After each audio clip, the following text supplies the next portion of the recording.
শুভ সকাল। সুপ্রিয় একাদশ শ্রেণীর শিক্ষার্থীবৃন্দ, তোমাদের সবাইকে শারদীয়ার শুভেচ্ছা ও অভিনন্দন। আজকে রিভিশনের প্রতি মেঘনাদ কবিতার প্রশ্ন এবং তার উত্তর নিয়ে আমরা আলোচনা করব। আশা করছি তোমরা খাতা কলম নিয়ে প্রস্তুত আছো। আমরা চলে যাচ্ছি বোর্ডের বিভিন্ন প্রশ্নোত্তর পর্বে। তোমরা তো নতুন একাদশ শ্রেণীতে, নবম দশম শ্রেণীতে তোমরা প্রশ্ন জ্ঞানমূলক, অনুধাবনমূলক, প্রয়োগ এবং উচ্চতর দক্ষতার প্রশ্ন তোমরা উত্তর করেছো। ঠিক তেমনিভাবেই উচ্চ মাধ্যমিক পর্যায়েও তোমাদেরকে জ্ঞান, অনুধাবন, প্রয়োগ এবং উচ্চতর দক্ষতার প্রশ্ন আনসার করতে হবে। তা আমরা এক্ষেত্রে যে বিষয়টি হয়েছে যে বিভীষণের প্রতি মেঘনাদ কবিতা থেকে প্রতি বছর বিভিন্ন বোর্ডে আসা যে জ্ঞানমূলক প্রশ্ন এবং বিভিন্ন ভর্তি পরীক্ষায় থাকে যে প্রশ্নগুলো, সেগুলো নিয়ে আমরা আজকে তোমাদেরকে একটু আলোকপাত করছি।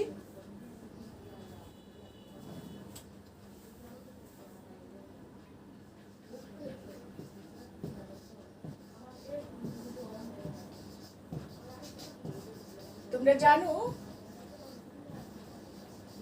যে আমরা যখন কবিতা এবং গদ্যগুলোর সারমর্মটা ভালো করে বুঝি, কবিতা সম্পর্কে, তার কবি সম্পর্কে, শব্দার্থ সম্পর্কে ভালো ধারণা যখন থাকে, তখন আমাদের জ্ঞানমূলক প্রশ্নের উত্তর দিয়ে অনেক সহজ হয়।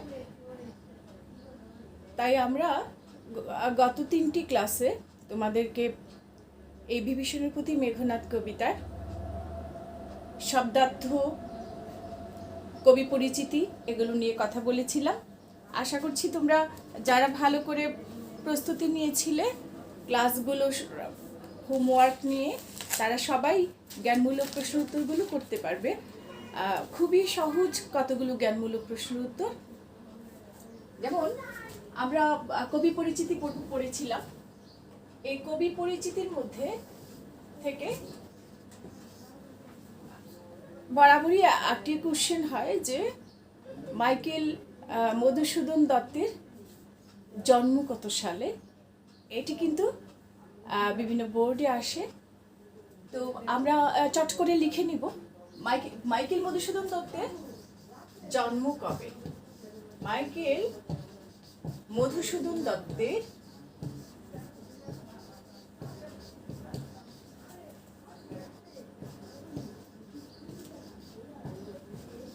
জন্ম কত সালে।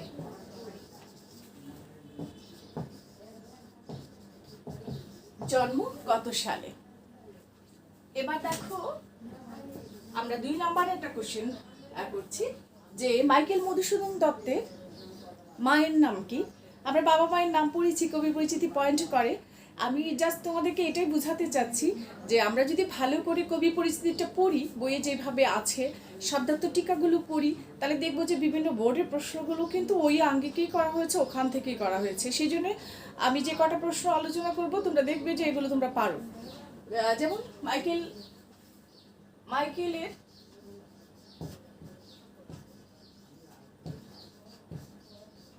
মায়ের নাম কি। তোমাদেরকে আমরা পজ করে লিখিয়েছিলাম মায়ের নাম, বাবার নাম।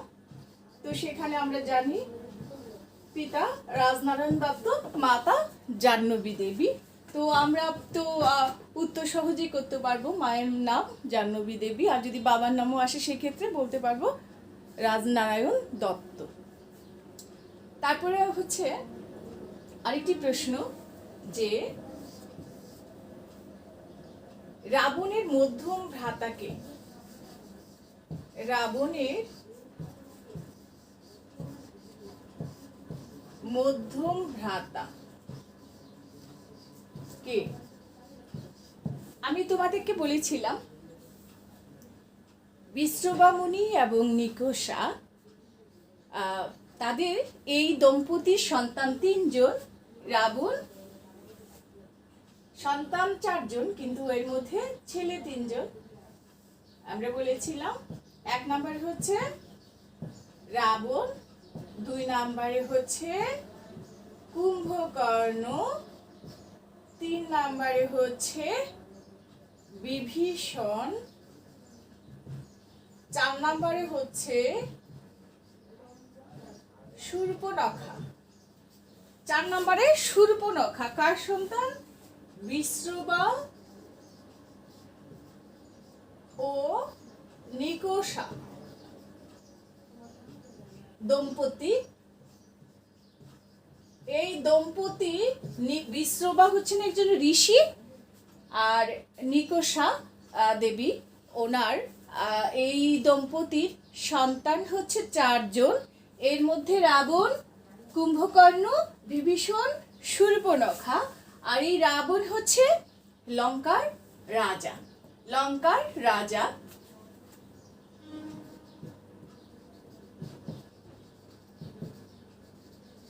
লঙ্কার রাজা হচ্ছেন রাবণ, আর তার ভ্রাতা হচ্ছেন মধ্যম ভ্রাতা হচ্ছেন কুম্ভকর্ণ, আর তার কনিষ্ঠ ভ্রাতা বিভীষণ, আর একমাত্র সহোদরা সে হচ্ছে শূর্পণখা। তাহলে আমাদেরকে যখন প্রশ্ন করা হবে যে মধ্যম ভ্রাতাকে রাবণের, তখন আমরা অবশ্যই বলতে পারবো রাবণের মধ্যম ভ্রাতা হচ্ছেন কুম্ভকর্ণ। সে কার মতো? সে শূলী শম্ভু নিভ, অর্থাৎ শূল হাতে যার, সেই শূল পানিতে যার, হাতে যার, তিনি হচ্ছেন দেবাদিদেব মহাদেব। এই মহাদেবের মতো শূল শম্ভু নিভ কুম্ভকর্ণ। রাবণের মধ্যম ভ্রাতা তাহলে কুম্ভকর্ণ, আমরা উত্তর দিতে পারলাম। এবার আমরা আরেকটা প্রশ্ন করছি, সেটা হচ্ছে সৌমিত্রীকে। সৌমিত্রী, সৌমিত্রী হচ্ছে সুমিত্রার ছেলে। সুমিত্রার ছেলে 2 জন, সে হচ্ছে লক্ষণ আর হচ্ছে শত্রুঘ্ন। 2 জনকেই সৌমিত্রী বলা হয়, লক্ষণকেও সৌমিত্রী বলা হবে, শত্রুঘ্নকে সৌমিত্রী বলা হবে। কিন্তু এই ক্ষেত্রে এখানে শত্রুঘ্নের উপস্থিতি কিন্তু বিভীষণের প্রতি মেঘনাদ কাব্যে নেই। এখানে আছে লক্ষণের উপস্থিতি, রামের অনুজ, রামের সহচর, সে হচ্ছে লক্ষণ। সেই জন্য সৌমিত্রী হচ্ছে লক্ষণ। এবার আসো 5 নাম্বার প্রশ্ন করছি আমরা। বাসব ত্রাস কে? বাসব ত্রাস কে? আমরা তোমাদেরকে বলেছিলাম বাসব হচ্ছে স্বর্গের রাজা ইন্দ্র। এই যে বাসব, স্বর্গের রাজা ইন্দ্রের আরেক নাম হচ্ছে বাসব। ত্রাস মানে হলো ভয়, আর বাসব মানে হচ্ছে ইন্দ্র। তাহলে ইন্দ্র যাকে ভয় পায়, এই ইন্দ্র অর্থাৎ বাসব যাকে ভয় পায়, সে কে? সে হচ্ছে মেঘনাদ। তাই বাসবত্রাস কে? মেঘনাদ। তারপরে হচ্ছে বিধু। আমরা 6 নম্বরের প্রশ্ন তো আমরা আশা করছি তোমরা ওগুলো করেছো, আমরা মুছে ফেলছি এখানে।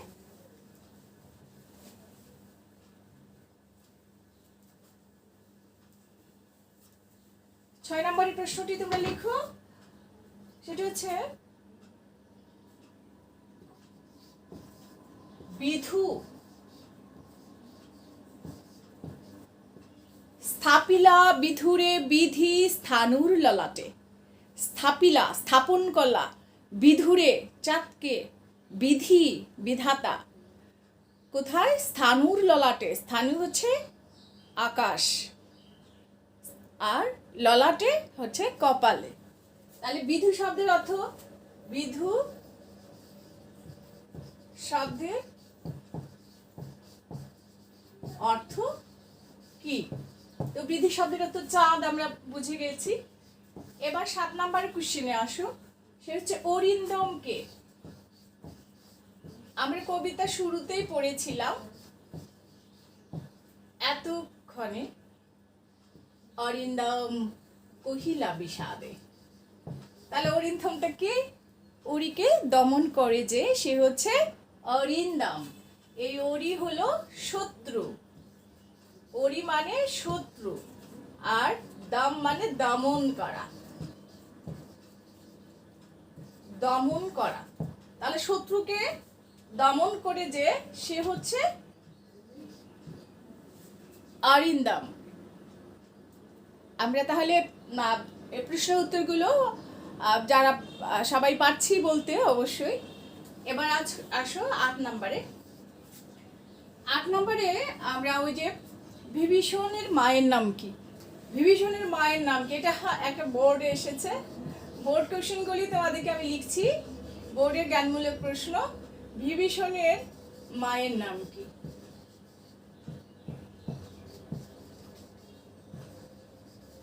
তো আমরা তো জানি বিভীষণ, এই যে 4 জন রাবণ, কুম্ভকর্ণ, বিভীষণ, শূর্পণখা, তাদের মা হচ্ছেন নিকষা, বাবা হচ্ছেন বিশ্রবা মুনি। তো মায়ের নাম নিকষা। এবার আসো 9 নম্বরে, লক্ষণের মায়ের নাম কি? এটা একটা বোর্ডে এসেছিল। তো লক্ষণের মায়ের নাম আমরা তো একটু আগেই জানলাম, সৌমিত্রী। সৌমিত্রীকে, সুমিত্রার ছেলে বলে লক্ষণের নাম হচ্ছে সৌমিত্রী, সুতরাং লক্ষণের মায়ের নাম সুমিত্রা। আমরা লিখছি লক্ষণের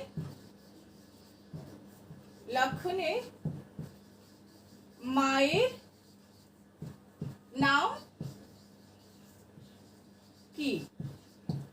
লক্ষণের মায়ের নাম সুমিত্রা। এবার আসো 10 নম্বরে একটা কোশ্চেন লিখছি আমরা।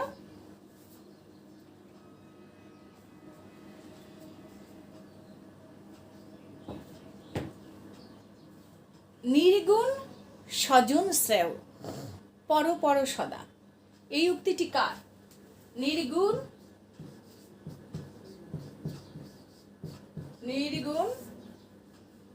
স্বজন শ্রেয় পর পর সদা, পর পর সদা, এই যে উক্তিটি কার? উক্তিটি কার?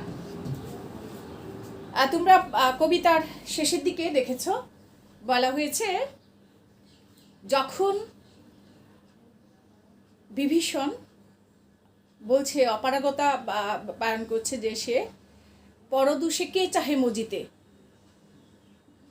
ভ্রাতুষ্পুত্র বিভীষণকে মেঘনাদকে বিভীষণ বলছে যে পর দোষে কে চাহে মজিতে, নিজ কর্ম দোষে হায় মজাইলাই কনক লঙ্কা মজিলা আপনি। কে? রাবণ। রাবণের সম্পর্কে বলছে যে তোমার বাবা রাবণ তিনি নিজ কর্ম দোষে মজিলা এবং এই কনক লঙ্কাকে, কনক লঙ্কা, কনক মানে স্বর্ণ, স্বর্ণ লঙ্কাকে, ঐশ্বর্যময়ী লঙ্কাকে তিনি ডুবিয়েছেন তার নিজের পাপে এবং ডুবছেন নিজে। সুতরাং আমি পরদোষে মজিতে চাই না। এই কথা শুনে কি করেছিলেন রুশিলা বাসবত্রাস মেঘনাদ খুব রাগ করে সে বলছিল যে কাকা তুমি তো অনেক ধার্মিক, কিন্তু তুমি তো শাস্ত্রের কথা জানো, তোমাকে সবাই বলে তুমি জ্ঞানী, তুমি ধার্মিক, তোমাকে সর্ব জ্ঞানবান বলে জানে সবাই, কিন্তু তুমি যে বলছো এই কথাটি সত্যি নয়, কারণ শাস্ত্রে আছে নির্গুণ স্বজন শ্রেয় পর পর সদা। নির্গুণ স্বজন, আমার আপনজন যদি নির্গুণ হয় তারপরে সেই আমার কাছে কাম্য। এই কথাটি কে বলেছে? মেঘনাদ। কাকে? কাকাকে উদ্দেশ্য করে। তাহলে এই উক্তিটি হচ্ছে মেঘনাদের। আমরা 5টি উক্তি নিয়ে, 5টি সংলাপ নিয়ে তোমাদেরকে কথা বলেছিলাম। 2টি মাত্র সংলাপ বিভীষণের, আর বাকি 3টি হচ্ছে মেঘনাদের, সে কাকাকে বলছিল। তো আমরা 10টি জ্ঞানমূলক প্রশ্ন করেছি। এবার আমরা চলে যাচ্ছি পরবর্তী প্রশ্নে। আমি বুঝতে পারছি তোমরা অনেকেই প্রশ্ন উত্তরগুলো পারো, তারপরেও তোমরা একটু নোট করে রাখবে প্রশ্নগুলি যে কেমন হয়, কেমন ধরনের কোশ্চেন, বোর্ড আর জ্ঞানমূলক প্রশ্ন উত্তর। অর্থাৎ আমি যদি পারি, আমি যদি পড়ে থাকি তাহলে অনেক অনেক সহজ। আর আমরা যারা ক্লাসগুলো করতে পারিনি তাদের কাছে একটু কঠিন মনে হবে। আশা করছি তোমরা ক্লাসগুলো করে নিবে কলেজের আইডিতে তো আছেই, চাঁদিনা রেধা বিশ্ববিদ্যালয় কলেজ। আবার রীতা সরকার নামে আমার ইউটিউব চ্যানেল আছে, ওখানেও ক্লাসগুলো সংরক্ষিত আছে, তোমরা প্রয়োজন সেখান থেকেও করতে পারো।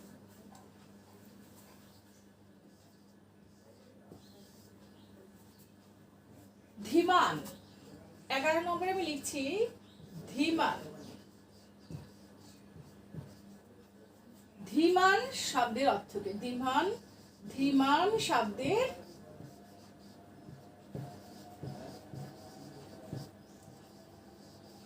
অর্থ কি? তারপরে হচ্ছে ধীমান, তোমরা যারা শব্দার্থ পড়েছো তারা সবাই জানো। স্থাণু শব্দের অর্থ কি? একটু আগেই তোমাদেরকে বলেছি।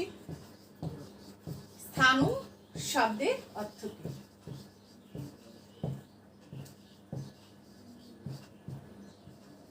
ধীমান হচ্ছে ধৈর্যশীল, আর স্থাণু হচ্ছে নিশ্চল, সেখানে আকাশকে বোঝানো হয়েছে। এবার 13 নম্বর কোশ্চেন দেখো, গঞ্জি শব্দের অর্থ কি? গঞ্জি মানে গঞ্জনা করা। নাহি গঞ্জি তোমা গুরুজন তুমি, মেঘনাদ বলছে কাকা বিভীষণকে। গঞ্জি শব্দের অর্থ কি? চট করে লিখে নাও, আমরা অনুধাবন প্রশ্ন কয়েকটা বলবো। 14 নম্বরে আসছে, বাসব বিজয়ী বলতে কাকে বোঝানো হয়েছে?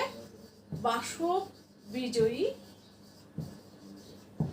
তোমাদেরকে একটু আগে বলেছি, বাসব হচ্ছে স্বর্গরাজ ইন্দ্র, আর বাসব বিজয়ী এই ইন্দ্রকে যিনি বিজয় করেছেন, তার সাথে যিনি যুদ্ধে বিজয় লাভ করেছেন সে হচ্ছে মেঘনাদ। তাহলে বাসব অর্থাৎ ইন্দ্র, আর বিজয়ী বাসব যাকে বিজয় করেছে, বাসবকে যে বিজয় করেছে সে হচ্ছে মেঘনাদ, অর্থাৎ বাসব বিজয়ী মেঘনাদ। বাসব বিজয়ী কে? বাসব বিজয়ী মেঘনাদ। এবার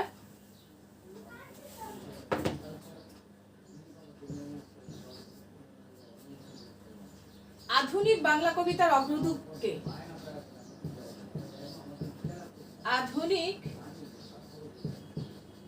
আমি আবারও বলছি, আমি যে প্রশ্নের জ্ঞানমূলক প্রশ্নগুলো লেখাচ্ছি এগুলো বিভিন্ন বোর্ডে এবং বিভিন্ন ভর্তি পরীক্ষা এসেছে, সেই জন্য তোমরা একটু মনোযোগ দিয়ে দেখো যে কি ধরনের প্রশ্ন হয় বিভিন্ন বোর্ড পরীক্ষায়। আধুনিক বাংলা কবিতার অগ্রদূত কে?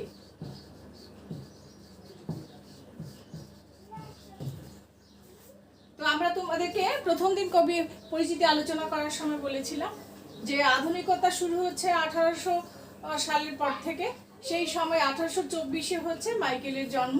সুতরাং আমাদের আধুনিক কবিদের মধ্যে অন্যতম হচ্ছেন কে? মাইকেল।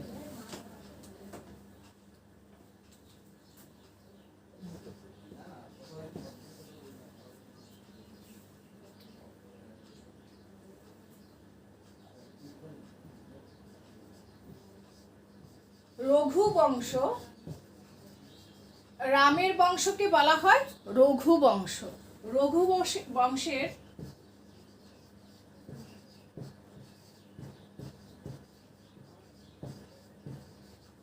শ্রেষ্ঠ সন্তান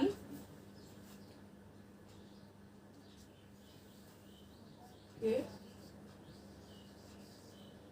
কি বলে? রঘুবংশের শ্রেষ্ঠ সন্তান সে হচ্ছে রাঘব। ওই যে বিভীষণ বলে, রাঘব দাস আমি কি প্রকারে অনুরোধ রক্ষা করব, অর্থাৎ রাঘবের দাস আমি, রামের দাস। আর রঘুবংশের শ্রেষ্ঠ সন্তানকে বলা হয় রাঘব। এবার আসো 17 কোশ্চেনে, বিভীষণকে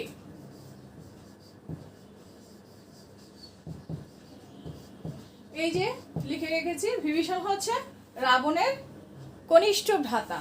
এই যে রাবণ, লঙ্কার রাজা রাবণের কনিষ্ঠ ভ্রাতা হচ্ছে বিভীষণ।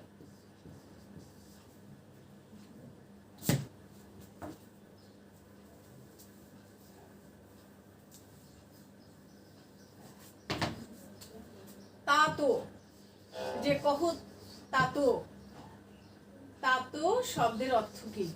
তাতো শব্দের অর্থ কি? তাতো মানে পিতা বা পিতৃস্থানীয়। এই যে মেঘনাদ আর সম্বোধন করে বিভীষণকে পিতৃব্য, হে তাতো, এ তাতো হচ্ছে পিতা বা পিতা স্থানীয়, যেমন মেঘনাদের পিতৃস্থানীয় হচ্ছে বিভীষণ কাকা।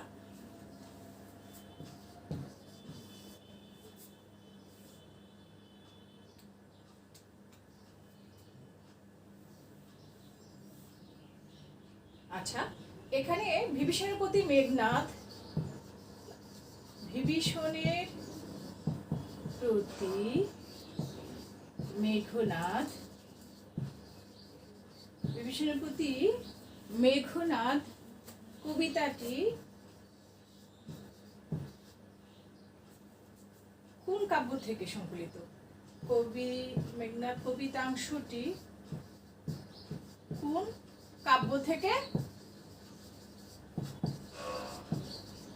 সংকলিত? আমরা জানি, এটা আমরা আলোচনা করেছি যে এটা মাইকেলের মেঘনাদ বধ মহাকাব্য থেকে সংকলিত। আবার যখন কোশ্চেন হবে, আবার এরকম একটা কোশ্চেন হয়েছে, সেটি হচ্ছে মেঘনাদ বধ কাব্যের, মেঘনাদ বধ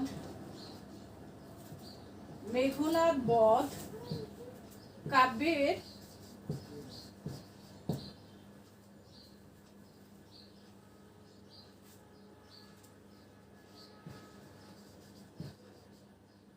কোন স্বর্গ থেকে গৃহীত হয়েছে?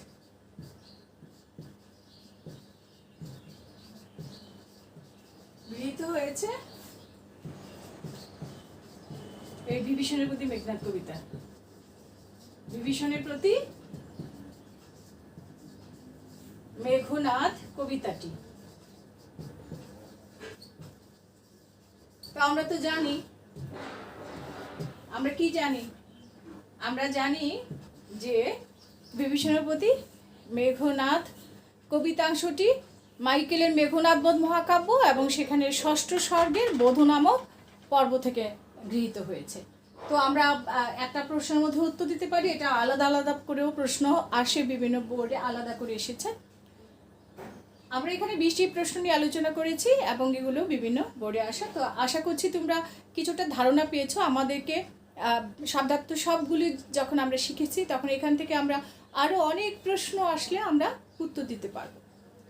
তো ঠিক আছে, আমি তোমাদেরকে অনুধাবন প্রশ্ন সম্পর্কে কয়েকটা ধারণা দিয়ে দিচ্ছি। কয়েকটা প্রশ্ন তোমরা চট করে লিখে ফেলো, ওগুলি তোমরা বাড়িতে প্রস্তুত করে রাখবে।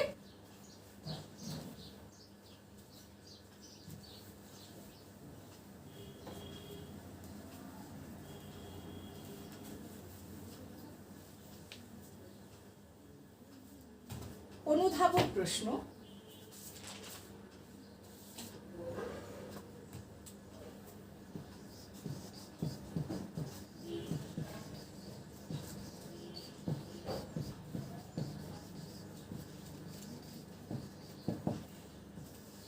জ্ঞানমূলক প্রশ্নের উত্তর এক লাইনের মধ্যে এই হবে, তোমরা সেটা জানো। আর অনুধাবন প্রশ্নের উত্তর আমরা 4-5 লাইনের মধ্যে লিখব। সর্বোচ্চ 6 থেকে 7 লাইন লিখতে পারি, আর বেশি কিন্তু নয়, কারণ এখানে আমাদের নম্বর হচ্ছে 2 এবং এটার জন্য আমাদেরকে এতটুকু লিখলেই হবে।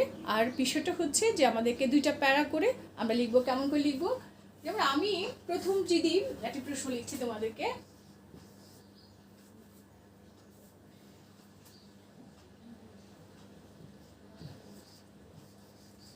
তব বাক্যে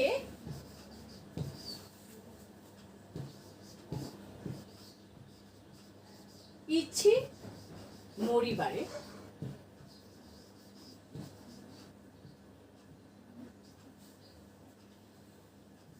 ব্যাখ্যা করো।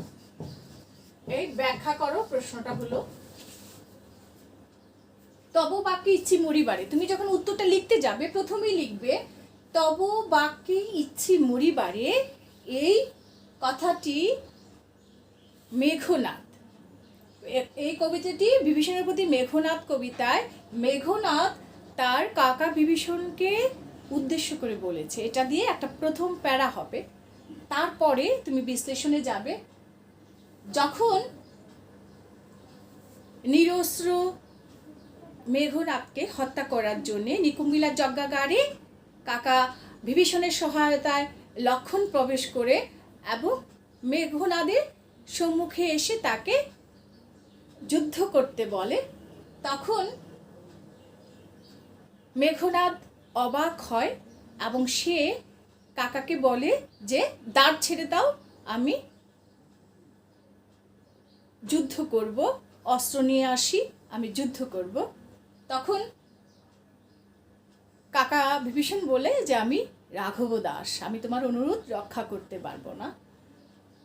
তখনই এই কথাটি মেঘনাদ খুব দুঃখ পেয়ে লজ্জিত হয়ে সে বলে যে তোমার কথা শুনে কাকা ইচ্ছে করছে আমি মরে যাই, কারণ তুমি রাঘবের দাস বলে তুমি লঙ্কার রাজা রাবণের ভ্রাতা হয়ে তুমি নিজেকে শত্রু রামের অর্থাৎ রাঘবের দাস বলে পরিচয় দিচ্ছ। তোমার কথা শুনে আমার মরে যেতে ইচ্ছে করছে। তো বুঝতে পেরেছো তোমরা, আমি যে কথাটি বলেছিলাম সেটাকে তোমরা একটু গুছিয়ে এভাবেই লিখবে 5-6 লাইনের ভিতরে। 2 নাম্বারের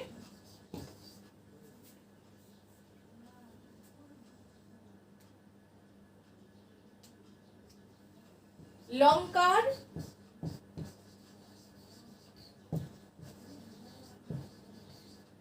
কলঙ্ক আজি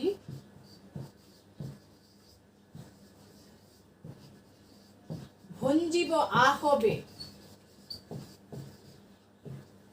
এই যে উক্তিটি, এটি দ্বারা, এই উক্তি দ্বারা কি বোঝানো হয়েছে? এটা আমরা এভাবে বলতে পারি, এটা ব্যাখ্যা করো, বা এই উক্তি দ্বারা কি বোঝানো হয়েছে, এইভাবে বোর্ডে এসেছে, বোঝানো হয়েছে। লঙ্কার কলঙ্ক আজি ভঞ্জিব আহবে, এখানে এটাও মেঘনাদের উক্তি। সে বলছে যে লক্ষণ যে নিকুম্বিলা যজ্ঞাগারে প্রবেশ করেছে কাকা, এটাতে লঙ্কার কলঙ্ক হয়েছে, কারণ সে শত্রু এবং সেই শত্রুকে তুমি নিজে রাজভ্রাতা হয়ে, তুমি মন্ত্রী হয়ে তুমি তাকে নিয়ে এসেছো। সুতরাং এই যে কলঙ্ক, এটা আমি ভঞ্জন করব, এটাকে আমি মুক্ত করব এই কলঙ্ক থেকে আমার মাতৃভূমিকে। আহবে মানে যুদ্ধে, যুদ্ধে আমি লঙ্কার এই কলঙ্ক, শত্রু প্রবেশ করার যে কলঙ্ক, সেটাকে আমি মুক্ত করব বা ভঞ্জন করব। এটা তো তোমরা প্রথমে লিখবে যেই উক্তিটি রাবণ পুত্র মেঘনাদ তার কাকা বিভীষণকে উদ্দেশ্য করে বলেছে। কেন বলেছে সে কথাটি বলবে, যে সে প্রথমেই যখন এই নিকুম্বিলার যজ্ঞাগারে শত্রুকে সামনে দেখে অর্থাৎ লক্ষণকে, তখন সে বুঝতে পেরে যায় যে কাকা বিভীষণ তাকে আনিত করেছে, আনয়ন করেছে এই লঙ্কাপুরীতে। তখন সে বলে যে ছেড়ে দাও, দরজা ছেড়ে দাও, আমি যুদ্ধ করে অস্ত্র নিয়ে আসি এবং যুদ্ধ করে এই লক্ষণকে পরাজিত করব এবং লঙ্কার কলঙ্ক ভঞ্জন করব।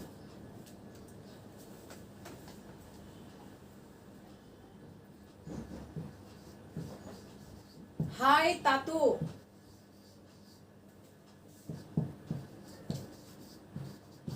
উচিত কি তব এ কাজ, উচিত কি তব এ কাজ ব্যাখ্যা করো। দেখো এই যে এই 3টে কথাই হচ্ছে কার? মেঘনাদের। হায় তাতো, হায় কাকা, তোমার কি উচিত এই কাজ করা, শত্রুকে নিয়ে আসা?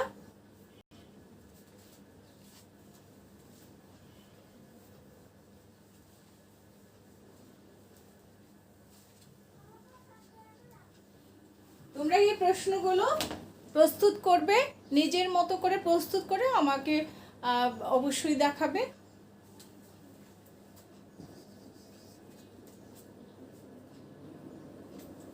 চণ্ডালে বসাও আনি রাজার আলয়ে,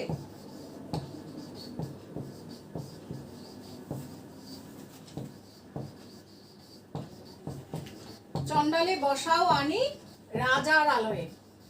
চণ্ডাল হচ্ছে, চণ্ডাল বলা হচ্ছে লক্ষণকে, আর রাজার আলোয় অর্থাৎ লঙ্কাপুরীতে লক্ষণের প্রবেশটাকে বোঝানো হচ্ছে, তাও মেঘনাদ তার কাকা বিভীষণকে উদ্দেশ্য করে বলেছে।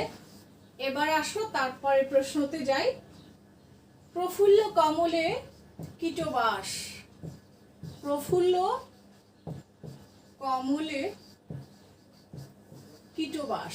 প্রফুল্ল কমল মানে হচ্ছে প্রস্ফুটিত, কমল হচ্ছে পদ্ম ফুল, কীটবাস মানে কীটের বাস। কীটবাস ব্যাখ্যা করো, ব্যাখ্যা করো। প্রফুল্ল কমলে যে কীটের বাস, এই কথাটিও কে বলছে? এই কথাটিও মেঘনাদ তার কাকা বিভীষণকে বলছে যে প্রস্ফুটিত কমল হচ্ছে আমাদের স্বর্ণলঙ্কা, সেইখানে কীটবাস, সেইখানে লক্ষণের প্রবেশটাকে মনে হচ্ছে কীটের মতো, যে একটা প্রস্ফুটিত পদ্ম ফুলে যেমনি কীট বসে থাকলে যেমন খারাপ দেখায়, ঠিক তেমনি এই স্বর্ণলঙ্কাপুরীতে লক্ষণের প্রবেশটাকে একটা কীটের মতো মনে হচ্ছে।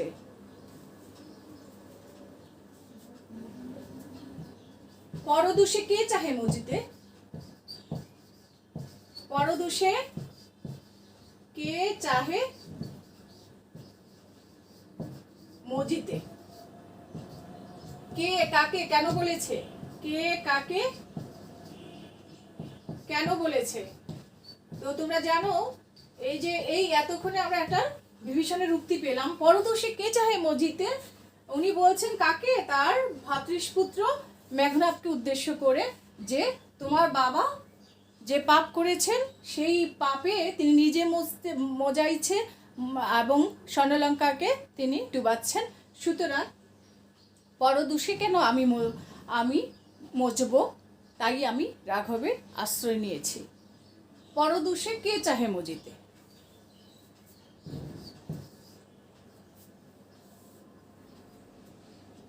আজ্ঞা করো দাসে শাস্তি নরাধমে। আজ্ঞা করো দাসে শাস্তি নরাধমে।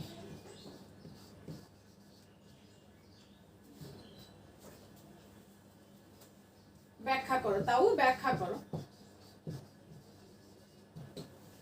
এই উক্তিটিও মেঘনাদের, সে কাকা বিভীষণকে বলছে তুমি আমাকে আদেশ দাও কাকা, আমি নরাধম, নরের যে মানুষের মধ্যে যে অধম সেই লক্ষণ, যে কিনা নিরস্ত্র আমাকে হত্যা করতে উদ্যত হচ্ছে, আমি তাকে শাস্তি দিতে চাই। আমরা 7টি প্রশ্ন লিখলাম, এবার আমরা যাচ্ছি 8 নম্বর প্রশ্নের লিখতে। 8 নম্বরের অনুধাবন প্রশ্ন হচ্ছে, স্বচ্ছ সরোবরে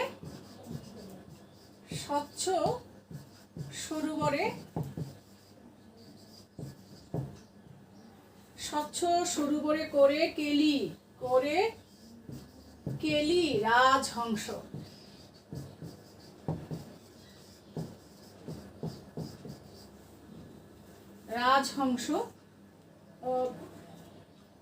পঙ্কজ কাননে রাজহংস।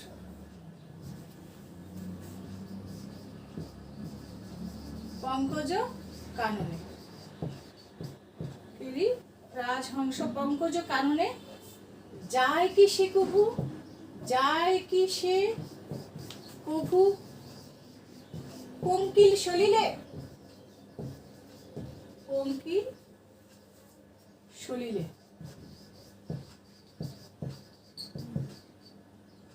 ব্যাখ্যা করো। স্বচ্ছ সরোবরে করে কেলি রাজহংস, পঙ্কজ কাননে যায় কি সে কভু, পঙ্কিল সলিলে। যায় কি সে কভু, প্রভু আছে এখানে একটি, প্রভু পঙ্কিল সলিলে ব্যাখ্যা করতে বলা হচ্ছে। স্বচ্ছ সরোবরে অর্থাৎ পরিষ্কার দিঘিতে যেই রাজহংস পঙ্কজ কাননে পদ্ম ফুল ফুটিত যেই স্বচ্ছ পানিতে যে কেলি করে, সেই রাজহংস কখনো পঙ্কিল অর্থাৎ কাদাযুক্ত সলিলে পানিতে সে কখনো যায় না। এটা কাকাকে উদ্দেশ্য করে মেঘনাদ বলেছে যে লঙ্কা হচ্ছে স্বচ্ছ সরোবর তুল্য, যেখানে পদ্মফুল প্রস্ফুটিত হয়ে আছে। আর পঙ্কিল সলিল হচ্ছে রাম এবং লক্ষ্মণ। রাম লক্ষ্মণের সঙ্গ করা মানে হচ্ছে তুমি পঙ্কিল সলিলে বাস করা।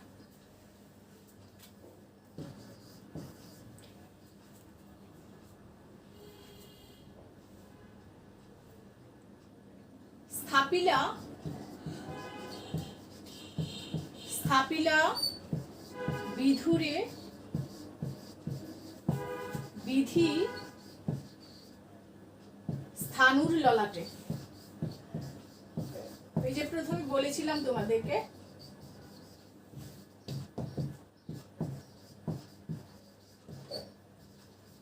স্থাপিলা বিধুরে, স্থাপন করলা চাঁদকে বিধাতা স্থানু অর্থাৎ আকাশের কপালে। ব্যাখ্যা করো। অর্থাৎ স্থাপন করলা এক কথাটি কে বলছে? মেঘনাদ বলছে কাকা বিভীষণকে উদ্দেশ্য করছে করে যে তুমি হচ্ছ চাঁদ, এবং সেই আকাশটা হচ্ছে কোথায়? স্বর্ণলঙ্কা। স্বর্ণলঙ্কায় তুমি হচ্ছ চাঁদ, আর সেই চাঁদ কি কখনো মাটিতে নামলে, ধুলায় গড়াগড়ি করলে শোভা পায় না। এবার আসো আমরা লাস্ট প্রশ্ন, অনুধাবন প্রশ্নের লাস্ট প্রশ্নটি লিখছি।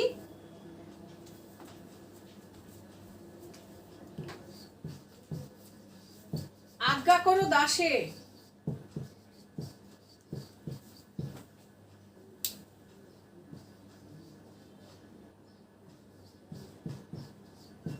শাস্তি নরাধমে। এটা তো লিখেছি, তাহলে আমরা অন্য প্রশ্ন এটা লিখছি।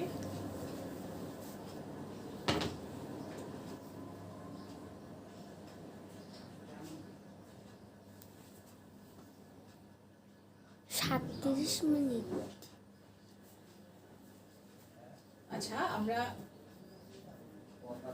আরেকটি প্রশ্ন লিখি।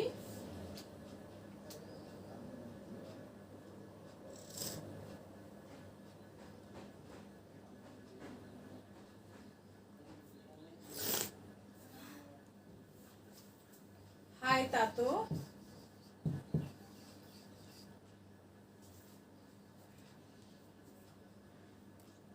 এটাও সম্ভবত লিখেছিলাম তোমাদেরকে।